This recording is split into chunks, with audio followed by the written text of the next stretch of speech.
Under the lantern sky. The Lantern Festival had always been a magical night in the small riverside town of Linen. Every year, hundreds of golden lanterns floated into the night sky, carrying people's wishes into the heavens.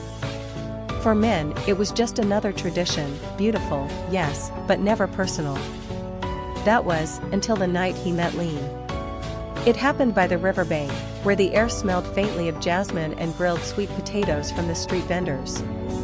Min was helping his little niece prepare her lantern when a gust of wind snatched it from her hands. He chased it, running along the water's edge, until it landed near a young woman kneeling by the shore. She picked it up and turned toward him, her hair catching the glow of the lanterns overhead. "This yours?" she asked, her voice warm and soft. Min nodded, a little breathless. "Thank you. I guess it had its own idea where it wanted to go." Lean smiled, one of those smiles that seemed to hold a secret. She was visiting from Hanoi, she told him, and this was her first lantern festival. They ended up talking for hours, sitting on the stone steps by the river while the night unfolded above them in golden light. They spoke of little things at first, her love for sketching, his work as a local schoolteacher, but as the crowd thinned, their words grew softer, more personal. She told him she came to Linen to find a quiet place, away from the rush of the city, and maybe, to find herself again. Before they parted, they lit a lantern together. Min wrote a wish for courage. Lean wrote nothing, only drawing a small flower. They released it into the night, watching it rise higher and higher until it was just a pinprick in the sky. Over the weeks that followed, they met often. Sometimes they wandered the narrow alleyways lined with lantern-lit tea shops, other times they sat by the river in comfortable silence, sharing roasted chestnuts or warm cups of lotus tea. Min found himself looking forward to every stolen moment, every shared laugh. But Lean had never promised she would stay. She was still just visiting, and each day felt like sand slipping through his fingers. One rainy afternoon, she came to see him at the school. The children were gone, leaving the room quiet except for the soft drumming of rain on the roof. She handed him a small sketchbook. "For you," she said. Inside were drawings of the river, the market, the lanterns, and him, laughing, teaching, walking under the lantern sky. On the last page was a small drawing of a flower, the same she had placed on the lantern that first night. "It's a forget-me-not," she whispered. His heart tightened. "Lean, are you leaving?" She nodded, tears glistening in her eyes. "I don't know if my path will bring me back here.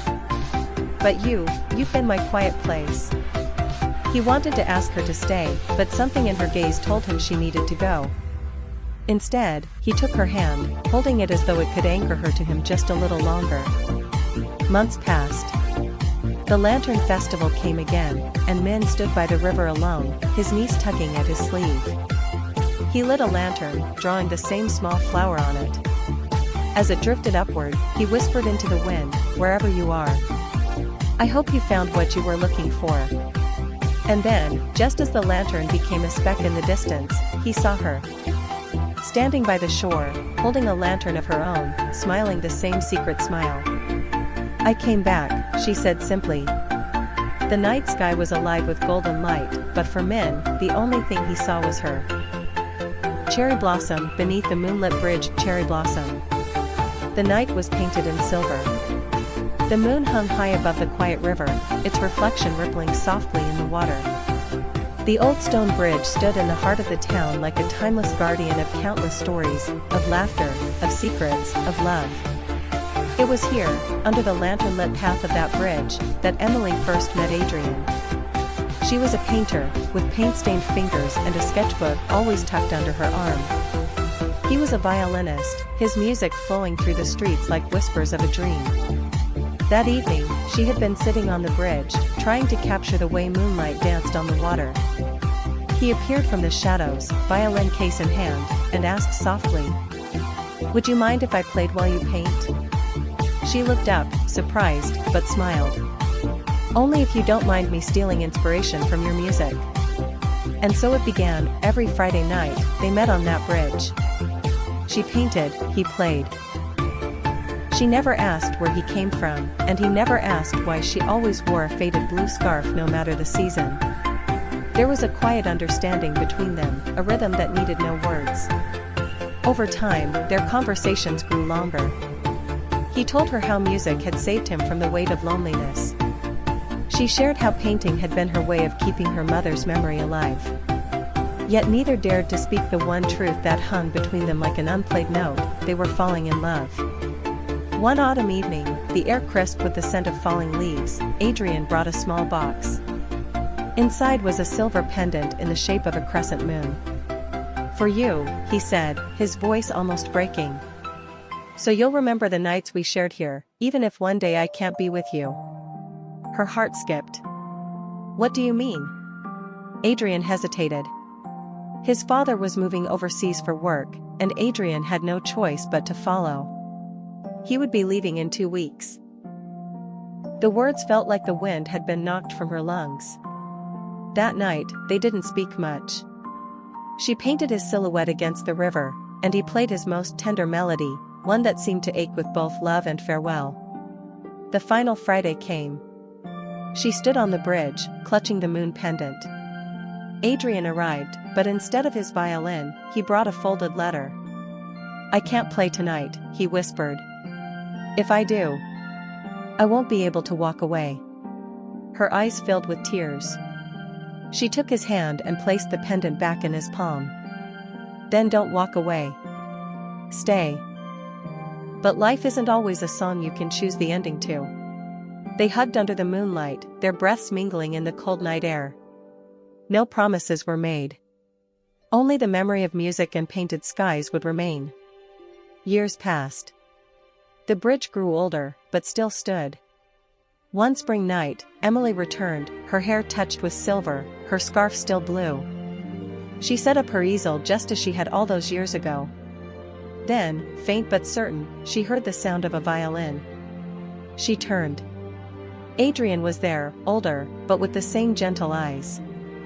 "I told myself," he said, "that if I ever came back, I'd find you here." Her smile trembled.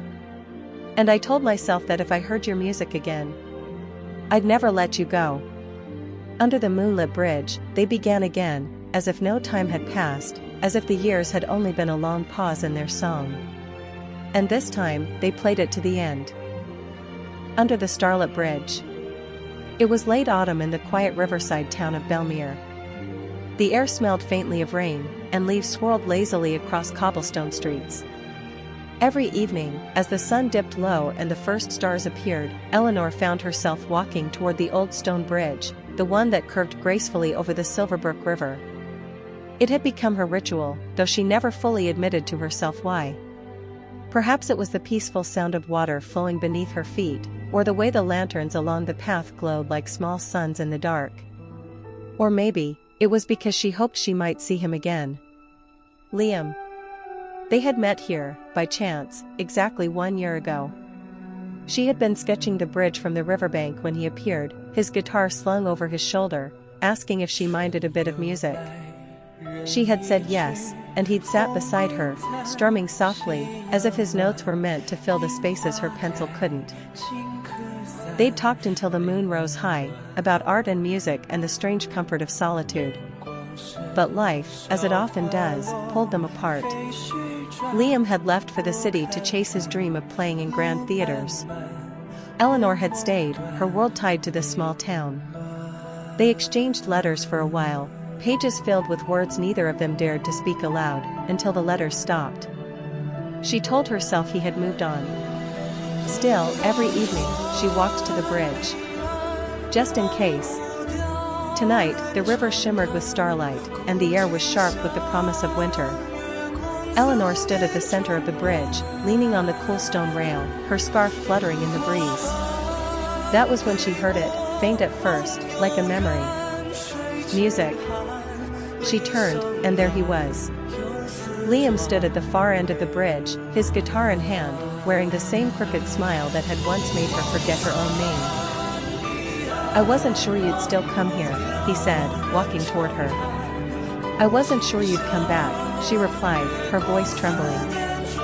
He set the guitar down carefully, as though afraid to break the moment. I thought I needed the city, he admitted, but the truth is, every song I wrote sounded like this place. And every melody led me back to you. Her heart ached in that sweet, painful way that only love can cause. They stood in silence, the river whispering below. Then Liam reached for her hand, and it was as though a year of distance vanished in that single touch. I have one last song, he said softly, but I can't play it unless you're here to listen. And under the starlit bridge, with the world hushed around them, Liam played, his fingers moving as though they had memorized the shape of her heart. Eleanor closed her eyes, letting the music carry her, knowing that no matter where life took them next, this bridge, this night, would be theirs forever. When the last note faded, Liam looked at her. "Stay," she whispered. "I will," he promised. And for the first time in a year, the stars above Belmere seemed brighter.